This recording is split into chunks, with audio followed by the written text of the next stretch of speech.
Hope you're having a sensational day, ladies and gentlemen. Welcome. But what I want to do, I'm going to go through the difference in terms of how millionaires think. And I've just been reading a great book by T. Harv Eker. But for more information about this, you're welcome to come and join us for our Money Mindset and Motivation live tour. And we've got that coming up across the country, across Australia and New Zealand. So go to selfmasteryevent.com. That's selfmasteryevent.com. And you can get free tickets to any of the events across the country and Australia and New Zealand. So literally just finished this yesterday. It took me like a day. It's a really short book, easy to read, good stuff by T. Harv Eker. Harv has been a legend in the space for such a long time, and I think this is a multiple New York Times bestseller. And to be very honest, it's a very basic book, right? It's really just a foundational book, but it's great if you're getting started, and particularly if you're looking to be able to shift your mindset around money. Because one of the things that Harv really beautifully and eloquently points out is the distinctions between how poor people or the middle class think and about how rich people think. And obviously he utilizes the language of a millionaire, but the reality is it doesn't have to be a millionaire. It can be anybody that's got a wealth mindset. And I want you to understand one of the key principles from the book is the distinction between earned income and net assets. So and this is actually one of the key distinctions he makes, he says a lot of unsuccessful people financially, a lot of poor people, and a lot of middle class people, if we want to utilize that language, or working class, they think about wealth in terms of how much money they make every single year, as in payroll. And wealthy people just simply don't discuss that. Very wealthy people talk about net assets as opposed to income. And so it's important to understand most people are just simply not aware of their net asset position. They wouldn't know how much the value of their assets is. And very simply, if you want to figure this out, it's how much you have available to you. If you sold everything that you owned, would you have more left over or less left over? And if you had more left over, you have a positive net asset position. If you have less, you have a negative net asset position. Most people have a negative net asset position. And some people have, in Australia particularly, positive net asset position, but they're very heavily geared because they negatively gear property and things of that nature. So I'm not going to go too much into that, but I want to touch on a couple of the key things and takeaways from the book. And then also I want to give you a couple of my own insights as well of having made that journey from having nothing through to making millions of dollars and having a very positive net asset position. So one of the key things is that successful people, and this doesn't have to be economically, but successful people focus on what they want. Unsuccessful people focus on what they don't want. So when I speak and I get the pleasure of traveling around the world working with people of all different financial levels, when I speak to financially successful people, astute financial people, they focus on what they're going for. They focus on the amount of money they want to make, or about the businesses they want to create, or about the assets they want to build, or that they're focused on opportunities, and they're focused on what they want to accomplish and achieve.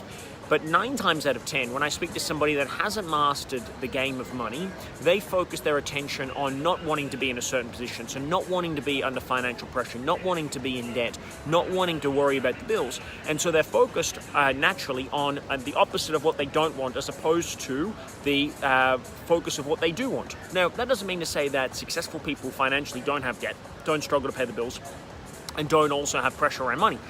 My pressure around money has increased. It hasn't decreased since I've had more of it.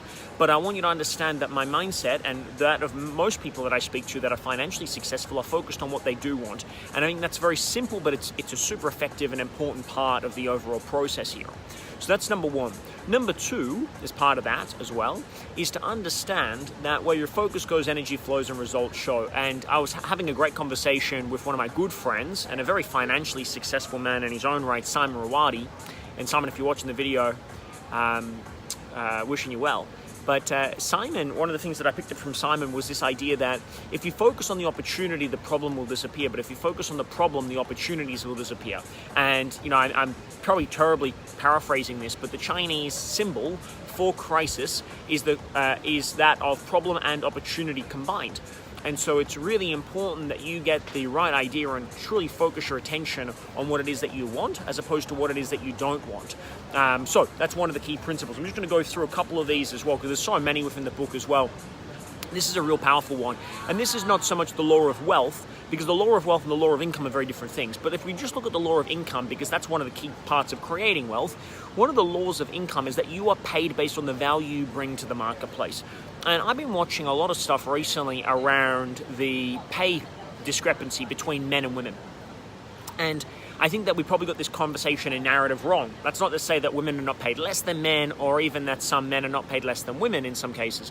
But simply put, that when we're looking for inequality, one of the things that most people don't understand is that yes, we want to have equality, and yes, we want to have the ability that if you're doing the same work and you're producing the same outcomes and you're delivering the same result, you should be paid the same amount.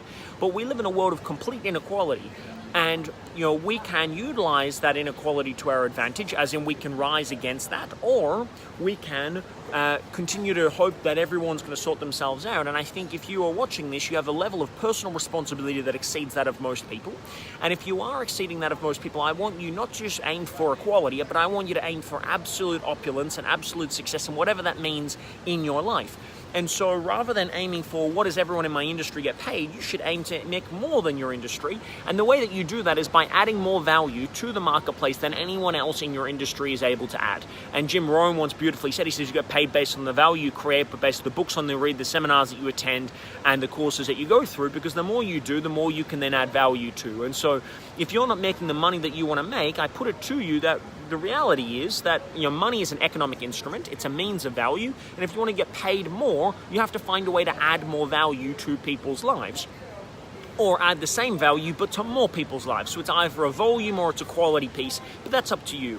I get paid more than a school teacher, not because of the fact that I'm better than a school teacher, but simply because I touch more people's lives in a year than what a school teacher does. A school teacher touches the lives of 30 children, and that makes a huge difference in that person's life. But if I only touch the lives of 30 people, I would probably make the same as what a school teacher does.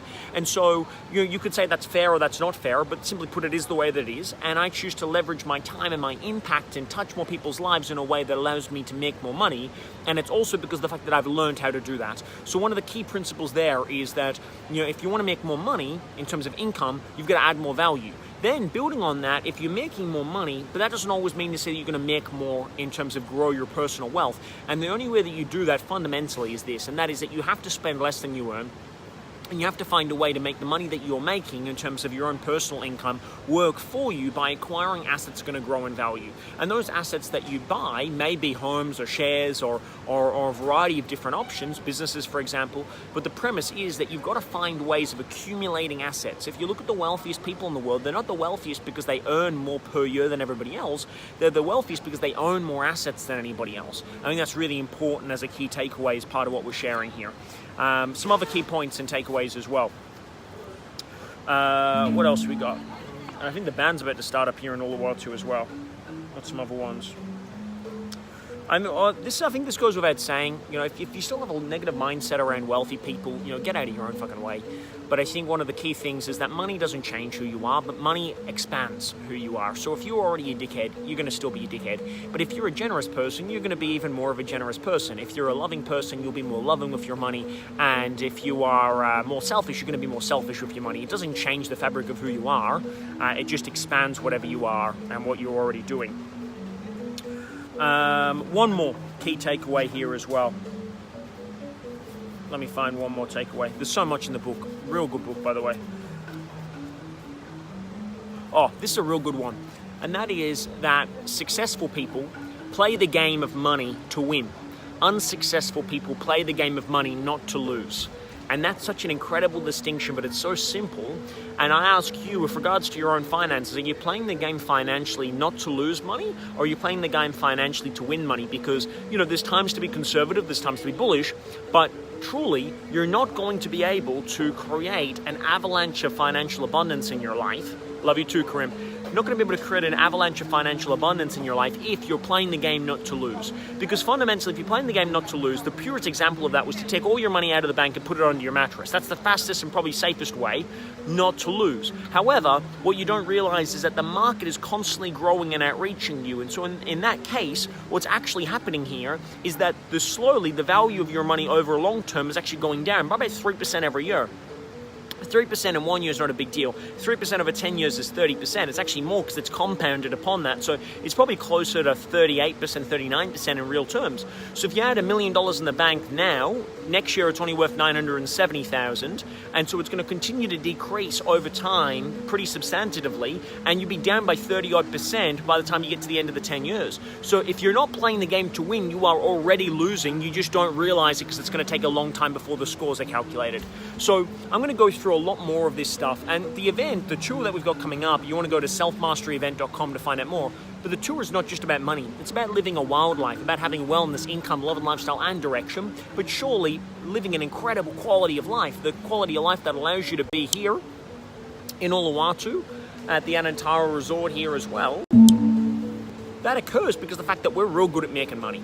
And I say that with humility, but I also say that because I want that for you as well. If right now in your life you don't have the freedom of choice, and money doesn't buy happiness in the sense of I can just purchase happiness and feel good about my life, but I'm certainly happier here right now than if I was living in a slum. And the reason why is just because of the fact that I have an awareness of what I can accomplish and achieve. It's a beautiful environment. And so, money gives you freedom, money gives you flexibility, money gives you options, money gives you the opportunities in your life to not only in your life, but also to create that in other people's lives as well. We just took 36 of our family and friends to the Maldives for our wedding. That was something that we were able to do because of money and by being able to create wealth in our lives and the lives of other people as well. So, if you want to learn more about this stuff, definitely worthwhile checking out Harv's book, but please come along and see us live. That event again is selfmasteryevent.com, and there's free tickets available for you anywhere across Australia and New Zealand, and I'd love to have you guys there as well. By all means, come and check it out. So I want to wish you well. Just a quick recap, a couple of critical points before I leave you guys here and I go and enjoy this beautiful sunset as well. Number one is that you get paid based on the value you bring to the marketplace. Number two, if you want more money, add more value. Number three, focus on what you want, not what you don't want. Number four, make sure you're playing the game to win, not to lose, not to not lose. And then number five, also understand that wealth is not about how much money you make every year, but it's actually about how many assets you can accumulate. The more money you make, oftentimes the great opportunity you have to create assets, but please don't fall into the trap of thinking you're going to earn your way to success, because it simply doesn't happen. Einstein said it so beautifully. He said, compounding interest is the eighth wonder of the world. He says, he or she who understands it earns it, he or she who doesn't pays it. And I just leave that with you as well. Come and see me live, selfmasteryevent.com, and until then, good luck and God bless. Be bold, have fun, and make an impact.